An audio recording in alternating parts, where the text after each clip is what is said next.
He's a textbook tattletale. Textbook. He even has the look.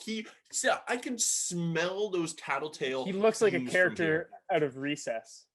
Dude, someone also sent me a hilarious screenshot of one of the hyenas from Lion King with the crazy eyes, because he's got some wide peepers. And that is, I urge people to Google that, because it's closer than you think. Like, you think like, oh, that's a pretty crazy comparison. Then once you see it, you're like, oh, and he does have that similar chaotic energy.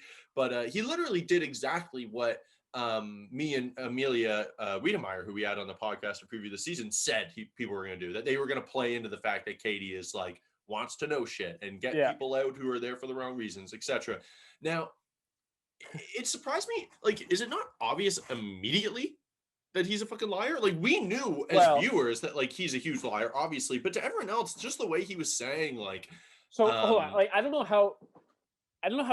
I guess Katie was kind of caught off guard, and I don't know what it's like to be in her shoes at this point. But when he says to her, and this was probably the cringiest part for me, was when Karl was talking to Katie about it, and he goes, and he's kind of like all giggly too, which I hated.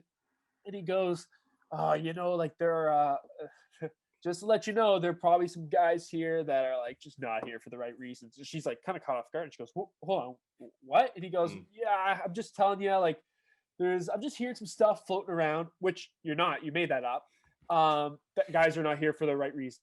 And then she asks, oh, okay, like, not even give me names, but can you give me specific instances or what you've been hearing? And he goes, ooh, I just need you to like trust me right now. Like, you've had a really stressful day, and like I don't want to like unload on you anymore. And then she goes, all right, I get that, but I want to know. I'm gonna be flat out with you. I want to know right now. And he just goes, yeah, you gotta trust me. You gotta trust me.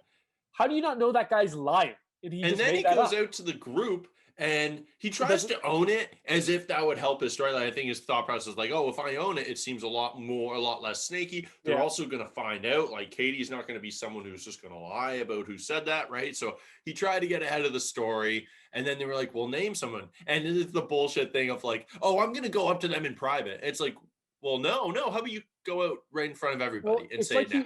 It's like he thought everyone was in their own individual bubble, and like, well, you don't think people are going to talk to each other and realize, oh, dude, he's actually referring to nobody. He's actually just making this up. It's him who's there for the wrong reasons. In fact, the dude who's there for the wrong reasons. Oh, wow. How the turntables have turned for my man Karl.